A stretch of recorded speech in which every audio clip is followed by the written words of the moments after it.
বেরিয়ে আসলেন। হযরত বেলাল রাদিয়াল্লাহু আনহুকে ডেকে বলল, বেলাল, এমন কি আমল তুমি করো, আমাকে শোনাও। আচ্ছা এবার বলেন দেখি, আল্লাহর নবীর আমলের সামনে দুনিয়ার কোন আমল না আছে নাকি? হযরত বেলাল বললেন, নবী আপনার সামনে আমি কি আমলের কথা বলবো? আল্লাহর নবী বললেন, বেলাল, তারপরে তোমার একটা ছোট আমল আমার কাছে বলো। হযরত বেলাল বলেন, নবীজি, আমি জীবনে কোনদিন কখনো বিনা ওযুয় থাকি না নবীজি। আমার যখন ওযু ছুটে যায়, আমার যখন ওযু চলে যায়, সঙ্গে সঙ্গে ওযু করি। আর ওযুর ইহতিমামের জন্য 2 রাকাত নফল নামাজ আদায় করি। রাসূলুল্লাহ দেখে বলেন, বেলাল, এই আমল তুমি জীবনে কোনদিন কখনো ছেড়ে দিও না। কারণ পবিত্র মেরাজের রাতে জিবরাইল আলাইহিস সালাম যখন আমায় সিদরাতুল মুনতাহায় একা ছেড়ে চলে গিয়েছিলেন, তখন আমার একা একা বড় একাকিত্ব ভাব মনে হলো। তখন আমার মনে হয়েছিল তুমি বেলাল সিদরাতুল মুনতাহায় আমার চতুর্দিকে হাঁটতেছো।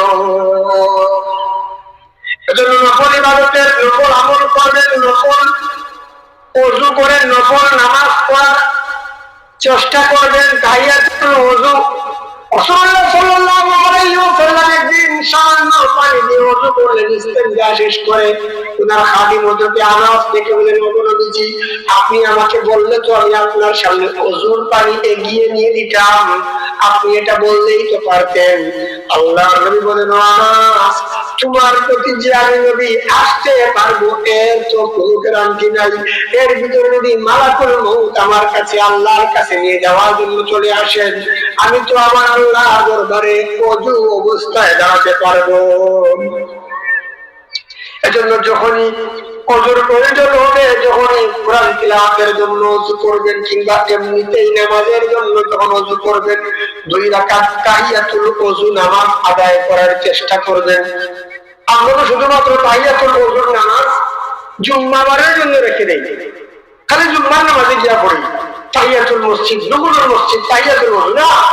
আপনি যখন ওযু করবেন 2 রাকাত নফল নামাজ পড়বেন, এটা ওযুর ইহতিমাম। যে কোনো মসজিদে আপনি ঢুকেন, যদি সময় থাকে সুন্নতের সুন্নত তো পড়বেন, সুন্নত করার আগে 2 রাকাত নফল মসজিদ পড়বেন। কারণ যত জায়গায় আপনি সেজদা দেবেন, যত জায়গায় আপনি আপনার কপাল লাগাবেন, কত জায়গা কাল কিয়ামতের দিন আল্লাহ রাব্বুল আলামিনের দরবারে আপনার জন্য সাক্ষ্য হবে, আল্লাহ অমুক জায়গায় তোমার অমুক বান্দা অমুক বান্দি আমাকে সেজদা করেছে। আসুন আমার ভাইরা, যে কথা বলছিলাম,